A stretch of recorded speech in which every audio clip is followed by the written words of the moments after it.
know what I'm gonna do. Okay, we're here. Hey, everybody. Ah, ah. I'm never freaking out before the show.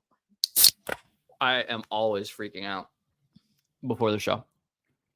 I'm still not over you freaking out when I feel like we have no reason to freak out. Kristen, I've I'm always written freaking about out before the this. show. No, but you wait. We are. Wait, what? You said you don't freak out before the show. That's what you just said.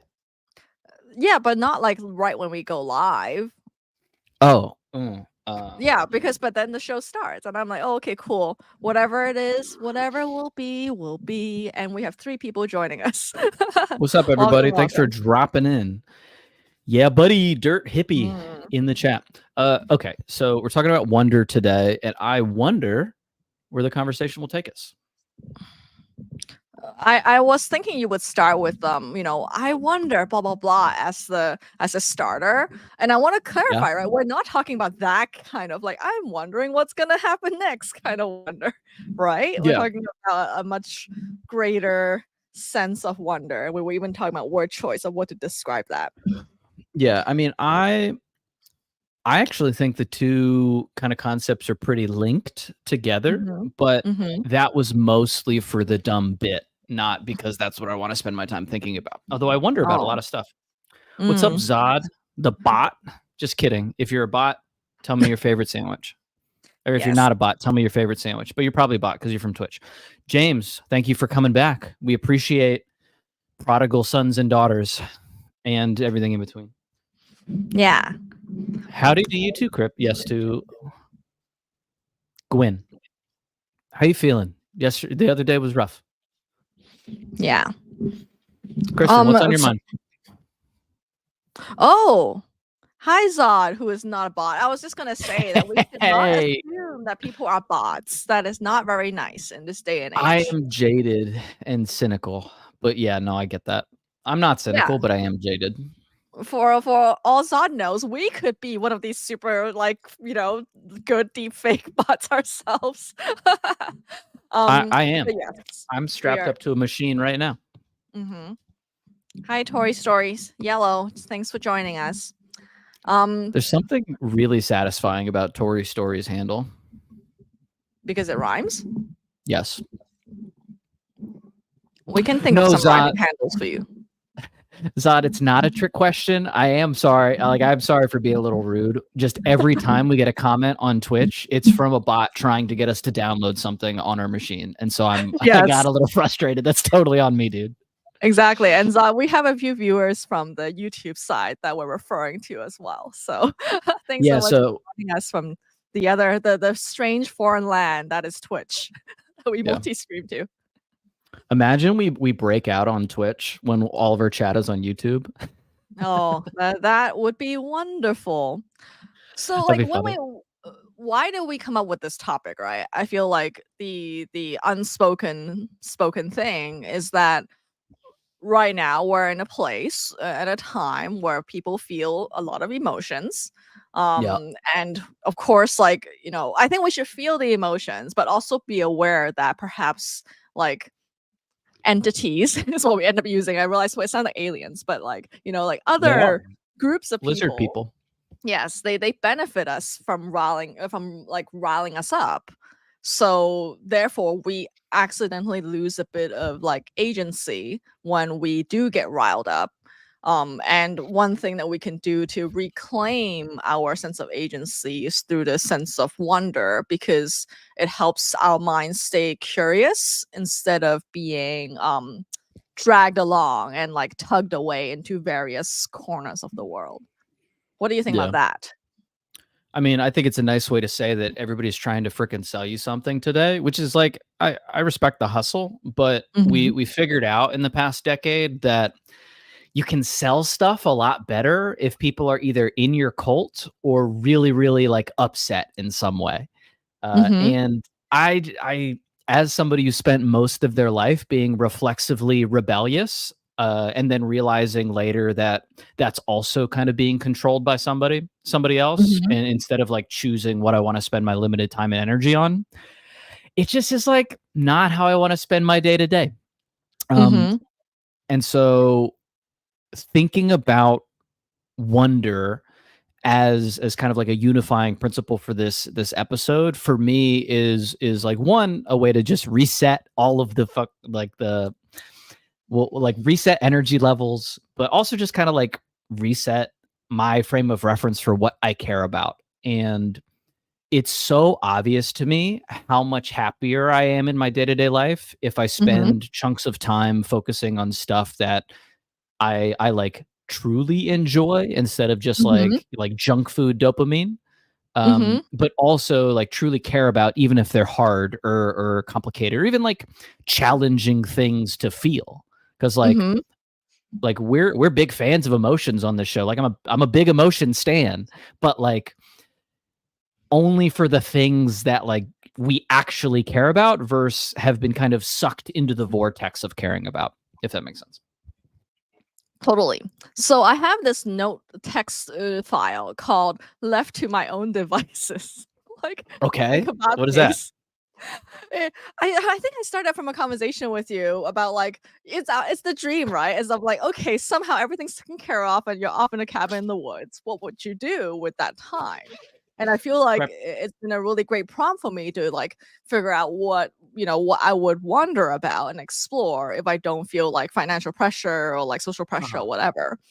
Yeah. Um, so on my list, I have play the ukulele and sing, learn to draw cute stuff from with tutorials from Domestika. That's Learn really video fun. production and editing, which is super ironic considering how I also Yeah, say you I like hate hate editing. that. Yeah, you hate I that. know, but I will not hate it if I have all the time in the world. I don't feel time pressure to do it. Mm, Um, okay. document life and write stories. Okay. Um, and then write a book on content creation and meaning and processing trauma and connection. Why a book? So and Why a book? I'm sorry, you're talking. I don't ignore me. Just continue. Oh, that's a great question. And of course, like, doing the show. But then like, why a book, right? When you and I are doing this video format. I think I feel like there is something that's a little bit more meaty, and when it's something more meaty, like words, like textual communication does provide the density of like a conveyance that you actually can't really get as well with video sometimes. At least that's Interesting. my thesis. Right? Or else, like, Yeah. why write? That is the question. I consider myself a writer. I know you do too. Mhm. But Mhm. from an information theory standpoint, written Mhm. communication is much like the word is lossy. It like written communication is much lossier than something But like audio or it's video. like MP3, like, it's lossy and it's compressed. That's true. That's true. So, like, I don't know how far this analogy can stretch, but it's like you can Let's get the let's same let's stretch it as far as it goes. yeah, the fidelity is, you're trying to preserve as much fidelity while also making it, like, really, like, dense and compact and something you can hold in your hand. Um, so I wanna ask you, like, left to your own devices, what would you do? I would lift. I would continue lifting. I really find a lot of self-satisfaction in that. I would play music. Actually, do we have family in this, or is this like solo cabin prepper time? Mm, for the purpose of this exercise, a solo thing. Yeah, so I would lift. I would play music. I'm assuming I have all the accoutrements to record stuff as Mhm. well in there. I would really spend as much of my time as possible like creating things that can get like stored, not like so that I put it in a closet, but so that Mhm. like the idea would be to share them at Mhm. some point. Yeah. Um, and then what else would I do? I would I think I would read, but I would probably do kind of like what the Lex Friedman audience imagines themselves doing, which is just like reading great works or whatever. Um, I like I never find enough justification to like go Mhm. through all of, like Socrates or whatever. But I would Mhm. intellectually like to do that, not so that I can stand something super hard, but because I think that there is something interesting about connecting with humanity across different eras. And I think that Mhm. like the more I read, mostly read, right? Because they didn't have, webcams 200 years ago, unfortunately. Uh, the more that I like get snippets of day to day life from other eras, the Mhm. more I'm like, oh no, actually things are probably pretty chill right now. The life Oh, to is get has that always greater been life. perspective. Mhm. Yeah, I have a pretty realist sense of my own mortality, right? Mhm. Like I've almost died a number of times, and I also, I've just like spent a lot of time sitting in reflection of death. And so like it's not that I need an opportunity to discover that more, but it's more like understanding the like your place in the universe through Mhm. the micro lens of day-to-day life. Like I really, really love day in the life, but Mhm. of people that didn't know that they were going to be like read 100 years later or 1,000 years later. Because I think there's something really performative about today's day in the life. Not Mhm. that that's like inherently Mhm. bad. It's just a different thing than being like, oh no, this was just like a foot soldier in World War One. Like I've read a Right. lot of soldier diaries, and so like Yeah. that's really meaningful to me. Like a lot of Mhm. commander diaries, soldier diaries from all Mhm. eras of history, and I really relate to that. So I'd probably spend more time doing that, reading that. So, like, to me, my hypothesis is that, like, if you want to, like, we all naturally have a humongous sense of wonder because, we all write our left our own devices document. Like, everyone will have a list, right? And like, much of life is about removing what's, impeding that sense of wonder rather than trying to promote it. What do you think What's of the that? opposite? Well, so I want to ask, what's the opposite of wonder for you? Panic. This was the first one I Panic? thought of. Yeah, That's yeah, or like interesting. or fear. I think I was trying to throw that one around. Like Okay. or like lack of or I guess technically it will be something close to like being not curious and uninterested, right? Fear is perhaps one of the most interested, it's like a hyper interested state though. Yeah, yeah, yeah. So I think like there to me wonder is a broad sense of curiosity, whereas like fear and things like that narrows that sense of curiosity. And then there's also like just like not being curious at all. Like those to me are all like opposite directions to a sense of wonder. So there's like an exploratory aspect to it that you really value. Uh, Yeah, like the degrees of freedom, I guess. Bringing and Yeah. once again, layers and talking about mathematical concepts. That degree of freedom is the biggest characteristic of wonder to me. Gotcha. That's really interesting. All right. I want to respond. Can you tilt your camera down a little bit? You're like a little low. I Um, noticed that too, and I need to make several adjustments, but in the I meantime, don't. can you address the chat? Yeah, yeah, There's yeah. several things going on in this house right now that needs to be All right, adjusted. We're chat. closing the We're window. always going to be honest with you. We're figuring this out as we go along. And so the bubbles. Thanks for dropping in. Yeah. Monotony. Dungeon or excuse me. A dirt hippie says monotony. For Mhm. me, I think the opposite of wonder is closer to like grumpiness. Like Oh. like like the cynicism, Mhm. the oh things aren't good enough or it used to be better, like that type of Mhm. energy. Mhm. The friggin' like that friggin' uncle that like makes family events miserable, like that's the opposite of wonder to me. Mm. Because like Like go it's ahead. so easy to slip into this like grumpy Yes. energy. Yeah, and that's why I AKA us think it just now. what? AKA us before we started the show. Yeah, we were not like we're we play stuff up because we're both dramatic people. Yeah, curmudgeonry, Tory Stories is exactly right. Yes. Curmudgeonry is the opposite Yeah. of wonder. Mhm. I I think a lot of the stuff we talked about it can be like the result of wonder. Like too much Mhm. wonder is like Mhm. creates fear, right? Because you're Mhm. when I mean, I know you go outside a lot. When was the last time you looked at the night sky without city lights around? Not too far. I do live in a place that's very conducive to doing that. Yeah, But do you mean like seeing like the Milky Way, like the dramatic, like you can see the actual star system sort of thing? Then probably in summer during doing nice. Sierra hikes. I think that is one of the biggest. I don't think this would actually tangibly solve anything, but I really do Mhm. wish people would deliberately make an effort to spend time in places without a ceiling if they're able to. Mhm. Um, in the dark so that you can see the vastness of everything Mhm. else around you. And there's like versions of this too, right? Like you stand on top of a mountain or whatever, you can see Mhm. versions of that.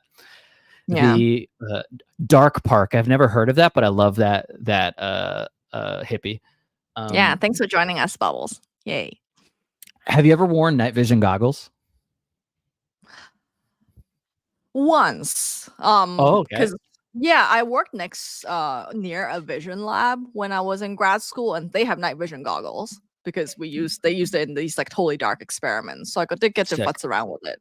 Yeah, but Did you get a chance to be outside and look at the sky? no, we're in a dark room. Is it really I cool? easily one of the best things about Mhm. being in the military was the amount of regular interaction with night vision goggles looking up at the sky. Because, like, obviously, night vision Mhm. goggles are getting the IR spectrum of light. Mhm. You think there's stars when you're out in the middle of nowhere in the dark, and then you put Mhm. on night vision goggles and you're like, "Oh, I can now see a spectrum of light that, like, humans Mhm. can't." And Mhm. it's somehow the infinity of the universe doubles or triples when you put on night vision goggles and look up at the sky. I'll send you some TikToks that communicate it. Oh Um, wow. Yes, yeah. or post it so we can all look at it. Oh yeah, yeah, yeah. So like I want to circle back to the almost died Yes. I mean, situation. I want to hear yours because like I remember okay, there's been times where okay, there's two types of almost died for me as a yeah. civilian. There is the oh, there's a sneaker wave and we didn't account for that and there was only time to be like, "Oh, F word." And there was no time for wonder because it was just like too short. But there's been times where like we were in these more dire scenarios that are more dragged on, like we were trapped behind a mudslide after one of our hikes Mm, mhm, and mhm. I feel like, having survived that, like, situation under duress, I did have a sense of wonder for after I, like, was like, "Oh, good, we're no longer gonna die." And that there was an expanded sense of wonder that remains for a little bit before it fades back into normal life. So I'm wondering for you, like, in your life or death scenarios, whether there was something like that. Maybe yes and no. I Mm. think I mean, like, okay, so I got a handful. How aggressive do we wanna go? Like, there no gore in anything, thank goodness, but there's, like, relatable to unrelatable stakes that we can go here. So what are you feeling? I don't know. I think this is up to the chat. I'm up for all of it. Okay, well, I mean, we'll do one and then maybe we'll graduate if we're still feeling it. Yeah. Alright, so the army, you do a lot of obstacle courses, right? That's like a Mhm. classic military thing. Some obstacles are team based, some obstacles are lower to the ground. A lot of them have to do with height, because the purpose of obstacle courses is like when there's some like basic skill building in there of like learning how to climb a rope and things like that. But a lot of it is like fear based or like doing something that you're uncomfortable with. And so a lot of them Mhm. will be like the problem will be get over this tall thing. And then there's this one kind of obstacle called the confidence climb.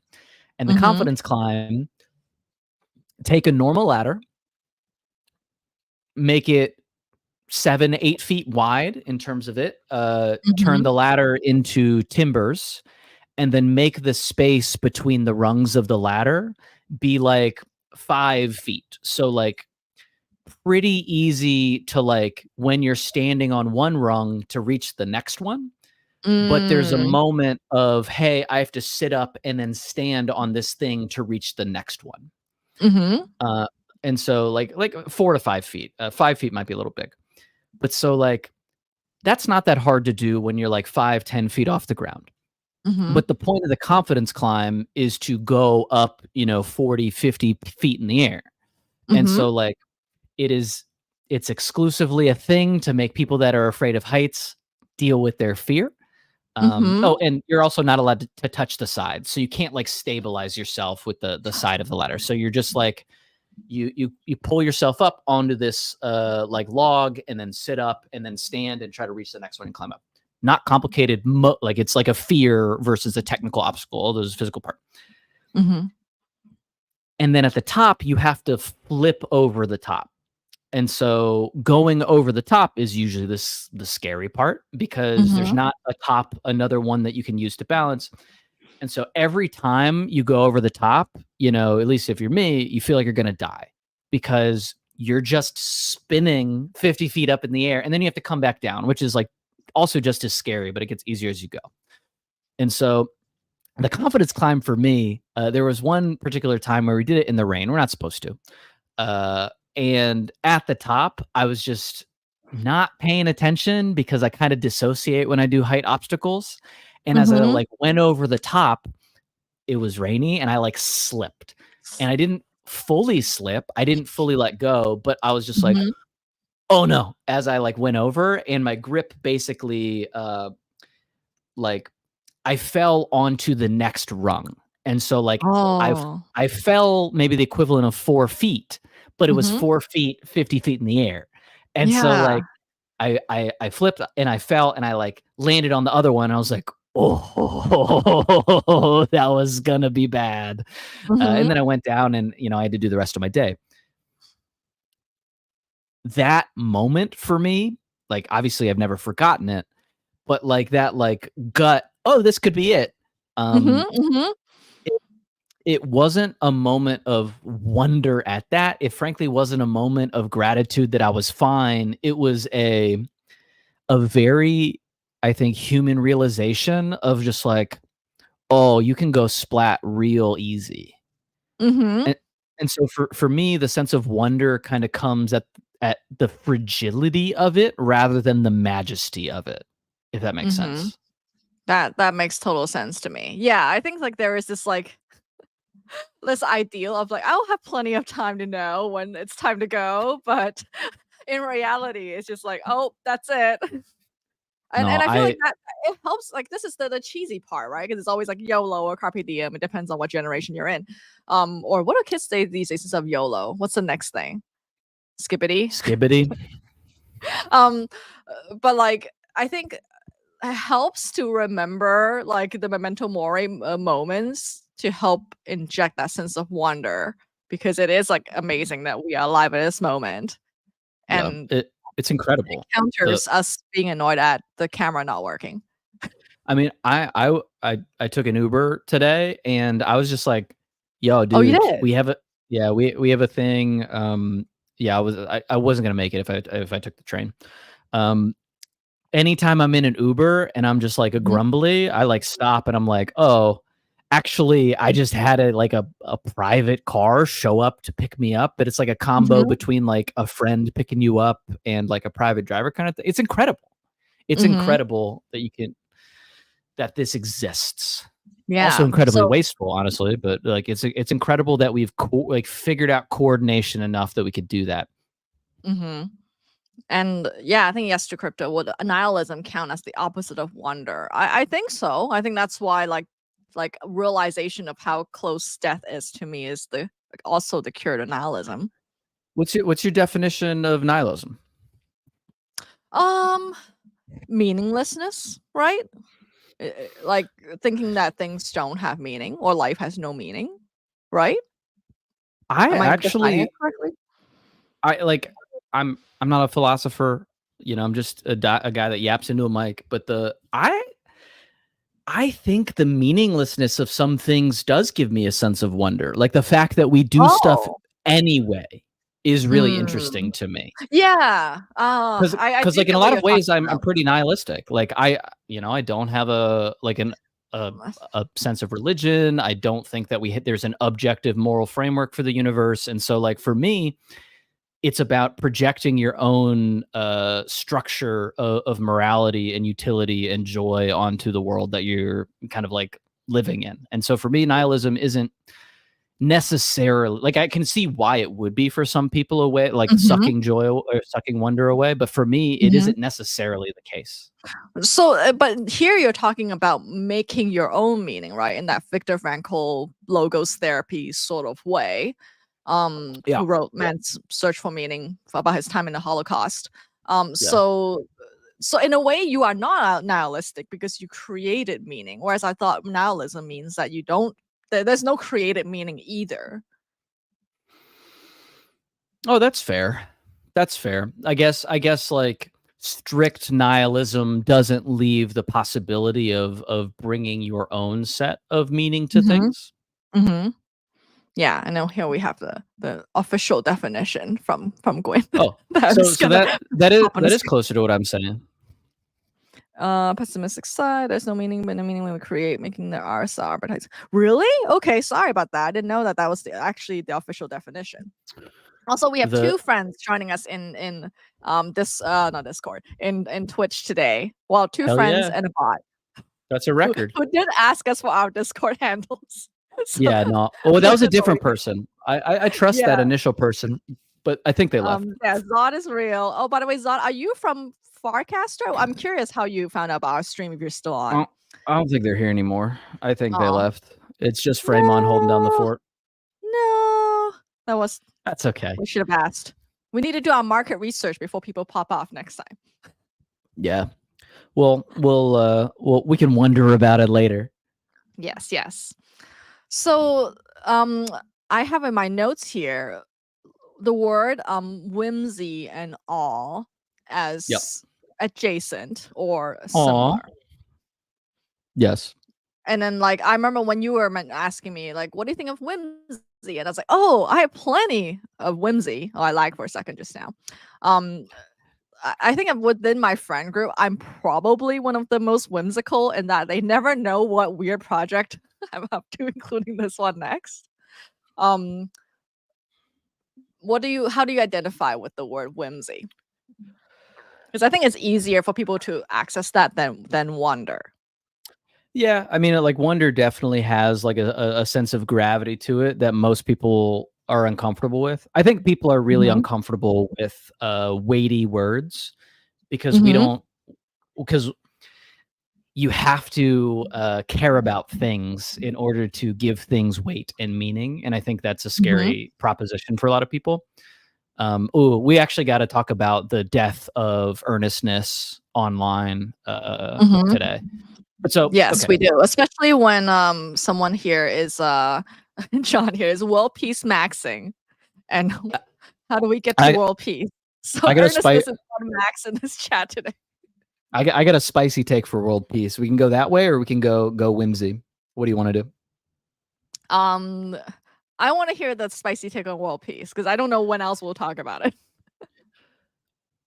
There, like, conflict is eternal, whether Mhm. it's international or it's limp lettuce. Like the concept of conflict is just the presence of competing like desires and resource imbalances but between groups that are forced to coordinate with each other. I Mhm. think the closest thing we'll ever achieve to world peace is Mhm. if aliens show up and we have to fight them because then we can all Mhm. hate them more than we Mhm. hate each other. Mhm. That doesn't mean I don't think we can't get more peaceful. That doesn't Mhm. mean we can't have uneasy pieces and truces and periods of history where there is like less people dying. But I Mhm. don't think like as long as there is people with more than other people, insert whatever resource you want to fight about there, I think there will be some form of meaningful conflict between groups. So, oh, space to be slash John. Like I was saying the opposite. I'm saying you are always the earnest. So here, you also say conflict is eternal, but why does that have to result in violence? Right? Because Because it's we like have, theoretically, if we evolve as human beings over time, we should head towards diplomacy and other things that are not violent, right? it's because we all have different definitions of violence, and we all have Mhm. different capacities for expression. Like a person isn't like violent necessarily because that's like what they want to do. It's like their Mhm. only means to express the dissatisfaction that they have. And I think Right. you can get to a spot where violence is suppressed, but the Mhm. instinct to express yourself by punching somebody in the nose, like I don't think Mhm. you educate that out of people unless you change what that thing, like that person is fundamentally. Right. Actually have a friend who's like attempting to do that in the Middle East, like teaching different forms of expressing God bless them. to children. Yeah, I know. It's like so fundamental, so hard. But then I think that's a tricky thing, right? Because it's like ideally we can all use these like Gene Sharp, Gandhi, like MLK ways of like non-violent ways of expressing gosh, I'm losing words. What is it called when you're protesting? Like Like a civil disobedience. yeah, civil disobedience. But that also assumes like some level of power. And there are in a lot of these cases, it's like people are so disempowered that they have no choice but to be violent. Yeah. I also think For sure, that it's also really apt today. yeah, I it's just how I realized. feel. The the other thing that I think a lot of peace language forgets is that Mhm, violence is a tool. Like there's people that are consumed with violence and they like lash out, but there's people that use it pragmatically as a tool to achieve the mhm, aims they want to achieve because they're comfortable with it. mhm, And like I'm going to be pretty frank, I'm comfortable with violence. I don't like it, but I've operated in a world where like violence was the transactional language of communication for a lot of people. Uh, mhm, and it was a tool in my toolbox, in my platoon's toolbox. And so when you like when this tool exists and somebody uses it, you like the arms race to resort mhm, to violence to achieve some sort of aim. Like you can't just pretend and be high and mighty and be like, "Oh no, it's not the right thing to do." Because if somebody punches you in the face, like you can't just protest your way out of it a lot of the time when there's real mhm, stakes involved. Like I think that's like in the US it's really tough for a lot of people to imagine because they've never been punched in the face before, but like mhm, if somebody wants you to do something and they have the punch you in the face tool in their toolbox and they're willing to use it, like they can mhm. probably get you to do what they want if you don't also use that tool. So, in the military, did they teach you like de-escalation tactics? Was that You ever a have thing? yeah, you have rules of engagement, you have a series of things that you're supposed to do. You kind of have a checklist depending on the scenario of like what kinds of violence are allowed and appropriate to it. Mhm, With the catch-all caveat that like the leader in the scenario is responsible for everything that happens or fails to happen. And so like the de-escalation is part of it, but it was also a war zone. And so like n- very few people like believe that that's like the best first choice to do things, but a lot of the mhm, time you end up in a scenario where like it is definitely the most expedient. mhm, Um, and there's also a huge cultural divide in that some people truly have spent their entire lives in a scenario where that is like their main understanding of how to resolve problems. mhm. And so like Gosh. de-escalation to Mhm, you is weakness to somebody else, if that makes sense. mhm. Yeah, and I mean, it's one of those things where, like, the example that's often cited is like after World War II, right? The way that we handled like the situation in Japan, and how like miraculously all the nations agreed upon reconciliation, and like that's what led Japan to be where it is today, and how we have a good relationship now.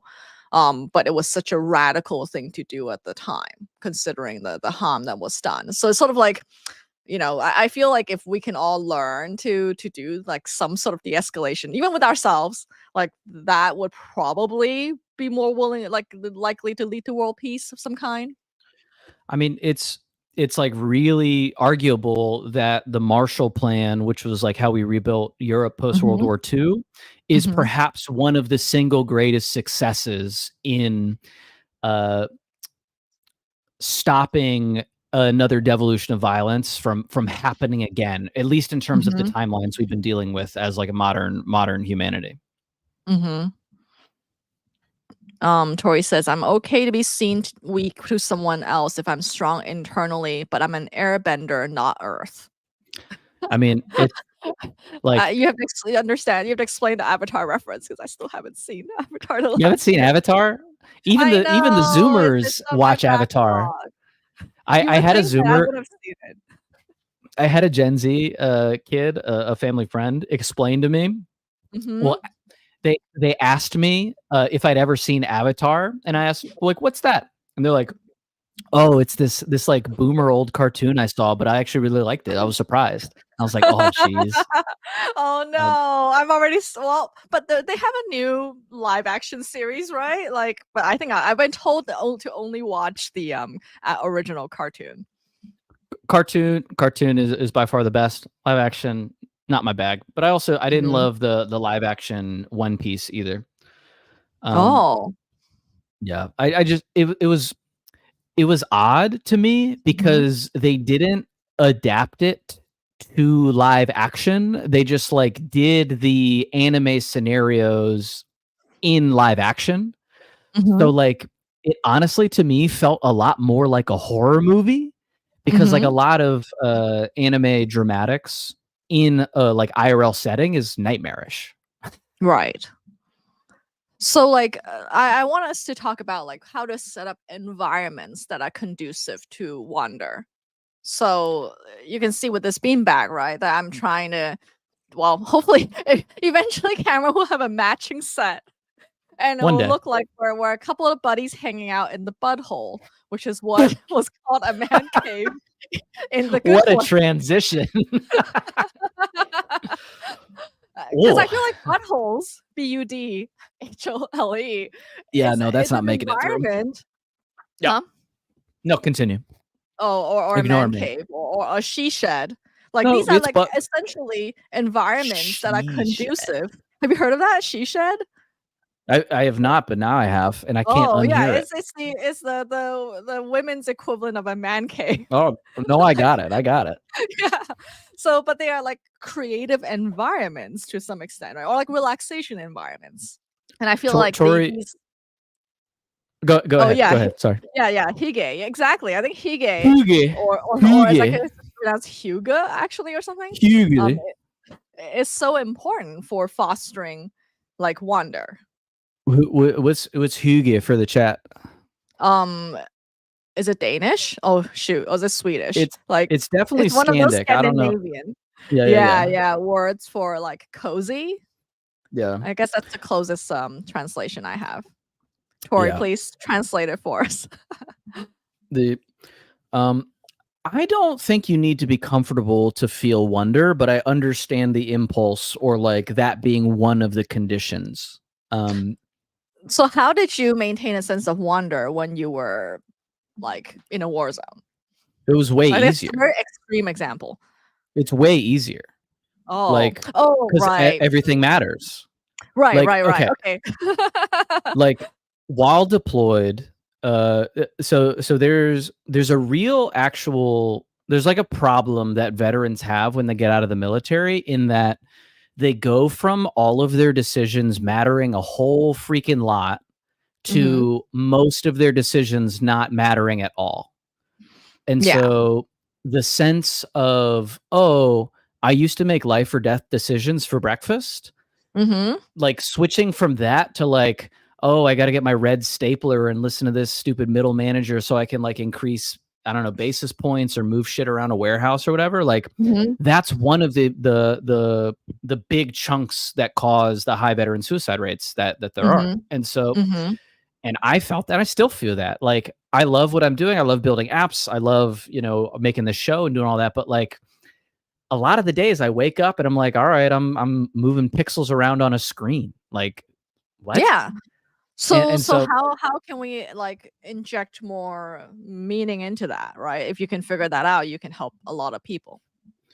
yeah, I mean, on of like one fairly easy to say but like hard to embrace way is to just Mhm. put yourself in really dangerous situations all the time. Endorse that. Get a motorcycle. Drive 200 miles an hour down the highway. Really easy to have a sense of like, oh, what I did today did potentially have a huge impact on my life.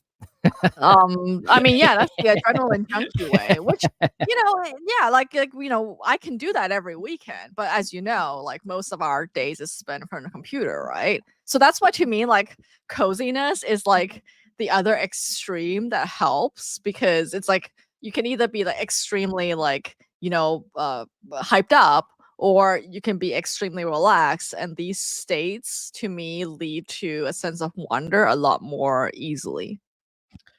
Is so it's all related, and like I'm not gonna yuck your yum at all because I think it's really important that we have a personal journey of discovery about like what gets us in states that we want to be in. Yeah, yeah, yeah. I don't think for me a state of coziness or comfort or relaxation prep me for a sense of wonder at all. I think for me it is much more about either being in positions where like, hey, the stakes are real.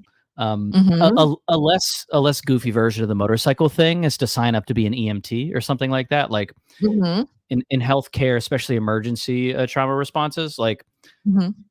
they also first responders, etc. They have many of the same problems that veterans do in terms of both lifestyle, Mhm. caffeine addiction, and existential questions.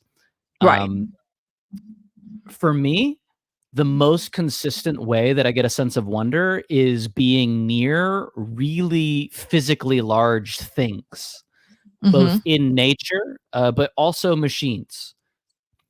Nothing makes me feel more like, oh man, humanity is incredible than if I see like a giant robot thing with pneumatic arms just like Mhm. doing something crazy, whether it's like that Russian giant like drilling rig or a cruise ship, you know, that can hold 10,000 people. Like those things for me fill me with a Hmm. sense of wonder and majesty at like, oh man, like if we work at it and we coordinate, we can do incredible no joke things right here and I can touch it.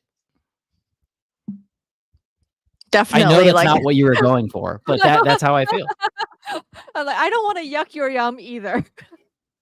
Yeah. Well, I think that's good. Like we have again many tools in the toolbox, and I think everyone has their way of accessing the wonder state. Yep. Um, Well, okay, so and I'm but the seeing a why, variety of comments in the chat. like the why is really important because like Mhm. I think what we're both getting at is how do we get ourselves into a state where we're prepared to appreciate existence. Yeah. Yeah. And so like for Well, me, hmm, okay, fight me, disagree. that and I also am trying to imply that there is a expansiveness, openness, exploration state. Okay. So there's appreciation and there's also like perception widening. How do you widen your perception when you're in a room? For me, it is that's why it's tied into a state of relaxation. Oh my god, the sun's really coming in.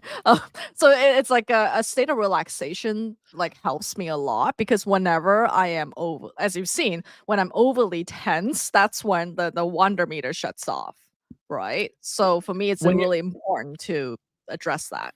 when you're tense or I'm do gonna you close my blinds. Okay. When you're tense, are you slipping into like fear? Is that what's happening? Or or like some sort Yes. of like fight or flight? Yes. Ah, okay. Because for me, Yeah. a lot. Okay, that makes sense. Because and for you, the like the sense of safety is really important for that fight or flight, like we've talked about before, because like you think Mhm. about things in these like power dynamics a lot of the time, right? Because you're kind of forced to by society. Yeah, sure. I'm not trying to put you in a Yeah, box. I'm yeah. just like, Well, it's like an extreme, right? Because if I'm in extreme fight or flight, like a life or death situation, there's also a lot of clarity in that, right? But it's just like mm. awkward in between where I'm kind of fearful, but not like fully. That is the least conducive state. So I would rather be in either extreme than to be in Mm. that awkward middle. Yeah, I mean, like, okay, so this is a little bit of we'll say societal trauma coming through, but like also life trauma. But like relaxation for me is very close to complacency, right? And Yeah, yeah. complacency is like a root of it. It is both a symptom and a cause of self hate, right? And so the But that would imply that you like there is some generation of hate going on all the time, and then like you are actively suppressing it all the time, which is totally okay. But like this is my entire thesis of OK Banger. If we can identify and like help soothe, or I know you hate the word, but help address the self hate in the first place, then there will be no need to constantly suppress it, and therefore there will be a new state. and I would like for that to be true. And I think like I think you know every good show has like a core internal tension, right? Like, Mhm, mhm. like Breaking Bad, Walter White is like, is he going to get caught being this drug dealer? I think one of our core tensions is legitimately like Kristen thinks we can ascend to a point where we have like true compassionate self-love, and Cameron's just trying to live with his not. Correct, yes. This is what actually our mutual friend, me and Sam were talking about last night. Yeah.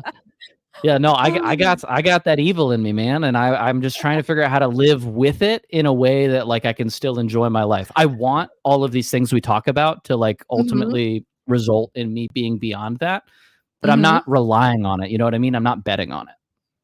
Right, right, and yeah, chat, this is where you all come in. Yeah, See? vote. Ring out your being so the self-hate falls out. I mean, that's what the lifting's for.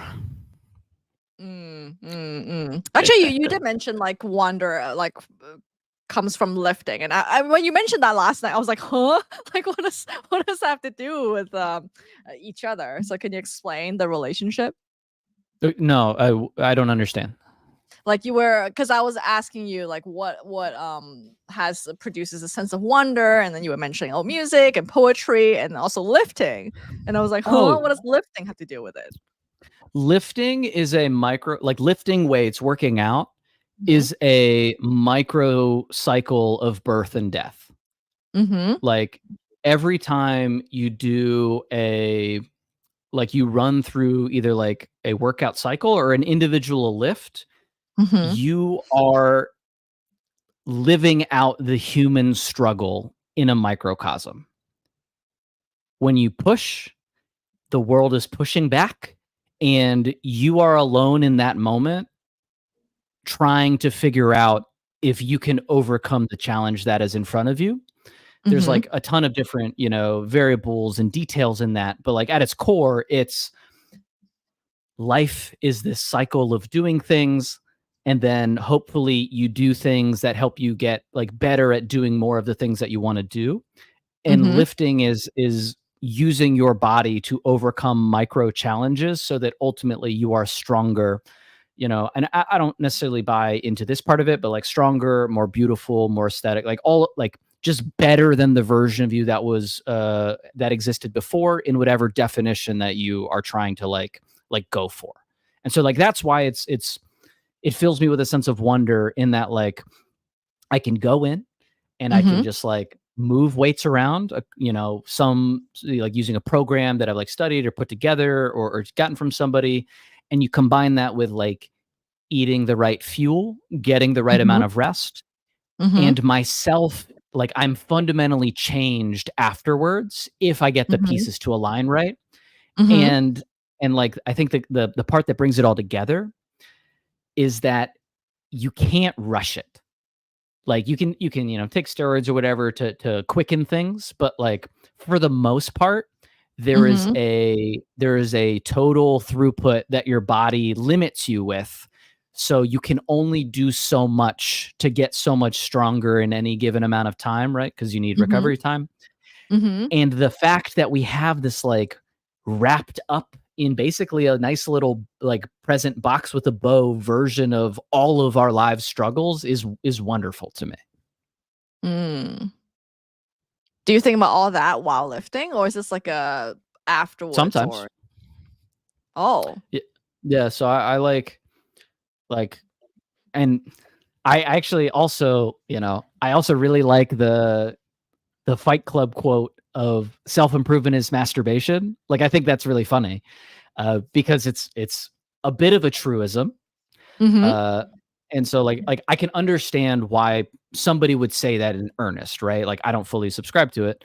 Uh, and so thinking about this stuff while lifting, Mhm. uh, is kind of fun for me because I really like thinking about myself. I have, like, we've talked about this, like, I have that, like, I love talking with you. The only thing that I love talking about more than interesting things is myself, right? Because, like, Mhm. that's just kind of how I enjoy living my life. And so it's like a way to do that. But in between sets, I don't I don't have my phone anymore. I'll, like, turn on music. I got a big old speaker. I Oh, have nice. space. And so I have space in my place where I have, like, a squat rack and a place to lift, so that's wonderful. Uh, Mhm. and so put on music with a speaker. I put my phone in a timed lockbox, so, 45 minutes, I Oh, you can't access do? it. Yes. Oh, I did not know about that. Yeah. And then, I like recently, I mean, the reason why you've been seeing some posts about, well, like, Walt Whitman recently is because I have Walt Whitman's whole body of work in a book, and I'll, like, read that between sets. I'll read a poem or two. Um, and, like, I'll alternate between, like, because, like, I sing, I'll, like, belt along with a song as kind of like vocal practice, or I'll Mhm. read. Depends on what the Mhm. playlist is. Wow. Okay. You should share more of that. Oh, I okay. had no idea that you were, like, lifting and reading poetry and singing and also Yeah. putting your phone in a lockbox at the same time. I Yeah, think no, that I'm that's more amazing than most, of these, like, billionaire routines that we see on the internet. That's living the life. I think I really like the Krazam Hustle Bro, YouTube video. Like, the one I'm talking about? Chat, do you know Yeah, what I I'm do. talking about? The, the I really do appreciate efficiency, right? I think we both do. I think we Mhm. both have a part of ourselves that would love to come up with the perfect routine, the perfect ritual. Throwback to that Right. episode. Go watch that if you haven't. Mhm. The the the problem with that, though, is I think if efficiency is your god, then heaven is sterility, which is kind of scary to me. Um, because Oh. because the most efficient thing is free of anything except for the thing that you're doing. And there's, like, a beautiful version of that, which is flow state, and then there's a sterile version of that, which is kind of like us living in pods in the matrix. Mhm, Uh, mhm. yeah, and so, like, it's like, I appreciate the parts of it that I appreciate, and the parts that I don't appreciate, kind of fill me with nightmare dystopia here. Mhm. Oh, and speaking of Krazam, Yeah, like, yeah, yeah. you and I are going embarking on a new wondrous journey soon, right? Writing We'll see skits. if we do it. Yeah, yeah, yeah. Yeah, I wanna let our, listeners and viewers know, Some public that accountability. exactly, and also I feel like, as you know, building in public as a creator thing, um, we are going to try our hand at short form skit content. Yeah. Please like our shorts, because if they don't Oh, get no. likes, we'll die. Oh, I was gonna say, don't we have to earn it though? Don't they have to be actually funny, or are we so desperate to want likes regardless of level of funniness at this point? Both, Oh, okay. honestly. Yeah, Okay. sympathy likes also appreciated. Yeah. I think that There's like that's the thing, right? Like with exploration of any kind, like we know we're gonna suck in the beginning because there's no way in heck, like as people who have never really done short form skit content before, we're gonna be good in the beginning. And like facts. Krazam to me is like the ultimate bastion of like, oh my god, they have like, figured it out. Yeah, yeah, yeah. And like and I feel like that's the hard part. So when we're doing something new, like that's why I had video production as my like, what I'll do if I have plenty of time. Yeah, I tell you I hate it. It's because like when I feel time pressured, that sense of wonder is gone. And then because we're trying to like, pump out content, like we're also under a bit of time pressure. So how can we maintain wonder when we have to get the stuff done, but also I not mean, make ourselves insane? maintaining a sense of play, uh, anchoring on the inputs, not the outputs. Those are things that we talk about all the time, mostly to remind ourselves. And I think the biggest one is embracing that beginner mindset, man. Like, Mhm. I mean, because we both know the reason why you don't try new things is because like ego plus fear of feeling bad or not good at a thing, or like the opposite of whatever what's the opposite of feeling mastery? There's a word for that, right? Oh, Because there probably is. because like incompetence, I guess. Like, Mhm. I mean, my Oh, my my cringe. well, I mean, yeah, like my core defense mechanism is to retreat into things that I'm good at. That's like my Mhm, go-to. That's a mhm. Cameron classic. And so like doing this new thing, which Yeah. is Well, uh, I'm okay with okay, I noticed this, like, repeated behavior where I'm okay with sucking if I perceive myself as being original. Whereas if I'm sucking at something a lot of people are already doing, then that's like a double, like, a double arrow situation. 'Cause I get into this comparison mindset really quickly, I think. is So there to me, is it's like the sense of wonder is like the sense of like going where no man has gone before sort of thing, where if I feel I'm exploring a new corner, then I'm much no. less likely to shut down. I think that's good. Mhm. I also think that might be limiting though, because like Mhm. most people have done most things already. So like Right? Yeah, so if it has to be perceived as like, "Oh, but no one's done it with Kristen, this face." So therefore it's all original.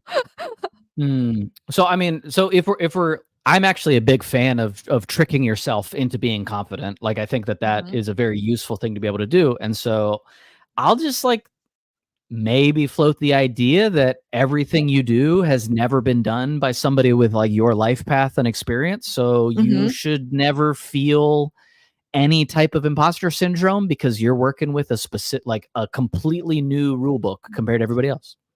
Yeah.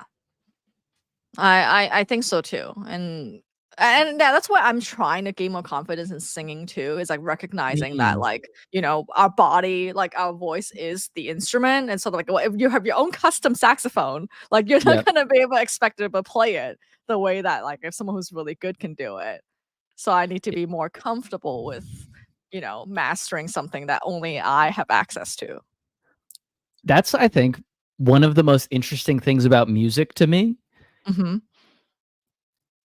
Most really, really unique or incredible songs or songs that like stick with people aren't that technically complex. They are just like a confluence of things that hadn't happened before, and they were like the Hmm. first voice of it. Like Nirvana is Hmm. kind of my one of my go-to examples for that, right? Like Hmm. Kurt Cobain was Kurt Cobain's voice. He obviously wrote with his voice, but like a lot of people can do a Kurt Cobain like voice, Hmm. and a lot of people can do the Dave Grohl basically like disco drumming because he took most of his drum lines from the music he grew up on. Uh, Oh. Yeah, like he has some really good interviews about that. Not, the guitar riffs aren't that complicated. It's kind of like a teenager in their basement, like cranking away with it. But all of that coming at the same time in the context of all the other music around it was what made it really, really beautiful. And that's kind of my biggest self push of doing music stuff, of like, no, you don't need to practice like a ton of these like crazy fingering exercises or whatever, because like you just need to write stuff that's like you. Because that's what's going to come through and stick out. Because like there's always going to be some kid who's 5 years old and is better at the guitar than you. Yeah, exactly. And then Dahlia asked, are the skits going to be improv or written? Like, I think they have to be written, right? For the most part. I mean, we're gonna riff, Kristen. Let's be real. We're not gonna read off a script. We're gonna write. Okay, so this is how I write speeches. And I like speeches. I'm a big fan of the art of oratory. The best speeches are not verbatim. They are maybe like 80% of a sentence or a concept with space on the page to mark your pauses and to let you kind of like take it where it's going. And so I think we're going to end up doing that, where we'll have the core structure, we'll have the things that we think are like the core jokes and the core tensions, and then we'll just like riff on it, because that's just what we do. Yeah, I guess that's just also how a lot of these like Parks and Rec and TV shows, like you have to riff on do several improv rounds, and then you kind of pick the best kind of thing. Yeah, 100%. Yes. I mean, I feel like I get to know what I admire people doing, so this is neat. Yeah, we just gotta do the things that feel right for us. Do you have any other concrete tips about how to feel more wonder in your day to day? Okay, we covered a lot, right? We covered like making that list of what you would do if you left your own devices with no financial pressures. We talked about examining the different states and what is most conducive to you, and it seems very different for everybody. Gosh, what else have we not covered? Like, to me, that covers a lot of it. That's why I'm like, oh, I feel like there's nothing left to do but to try it. One thing that I think we haven't talked about as much is finding other people that are perhaps either inspirational or somebody that embodies something you want to emulate. Oh yeah.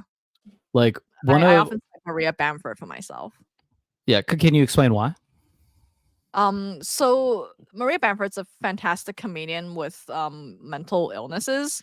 And I feel like it was so helpful for me when I was in the depths of my depression to hear comedy from someone who like gets it. So for me, I feel like there's this like hit of like, of course, like it has to be funny, so that it can be like, entertaining, but it also has to have some fundamental like, oh, I feel seen and heard element in comedy that I really appreciate. So I feel like that's what, I try to make with you. And how about you? Which scrub are you trying to emulate? So I don't think we've ever talked about this before. My first real, I would say, like public speaking influence was Neil deGrasse Tyson. Old Neil deGrasse Tyson. Oh, okay, good. Yeah, no, not new. He's kind of not aged with the energy that I want to age with. But the although he has a really funny series of talks with I forget who. It's like a football player that doesn't believe in math. It's so funny.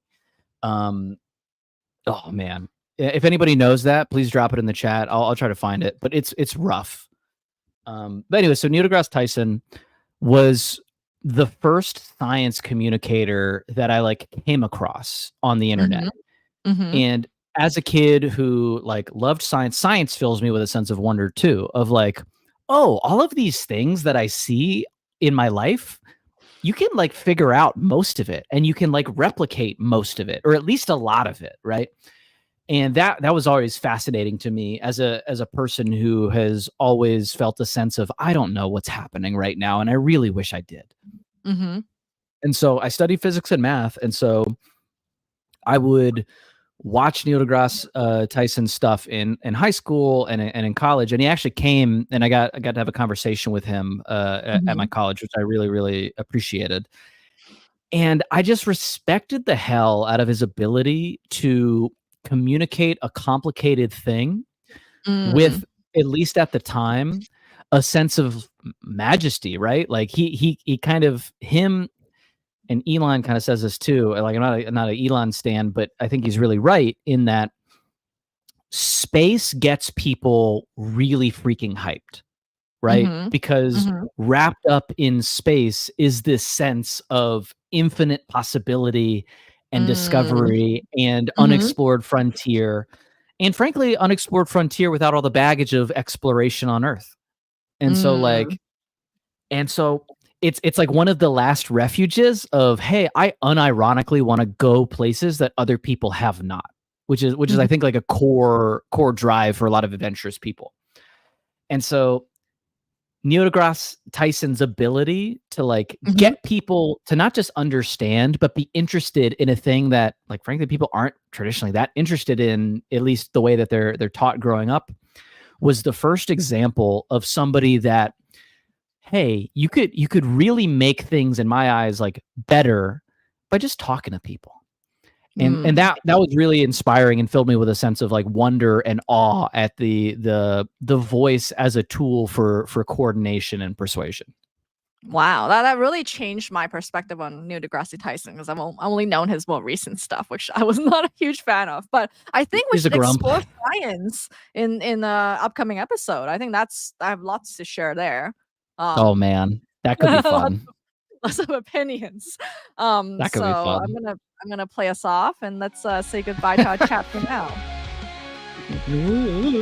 Thank you so much for joining us, Thanks for John, sticking around the whole Maria, time. Crypto, Cool Beans, Toy Stories, Got some yapping Josh going. Fremont. Yeah, thank you so much. Am Eastus, I a rock? Naomi, Priyanka, Do you think I'm a rock, Sam, Krista? um, you rock as a verb.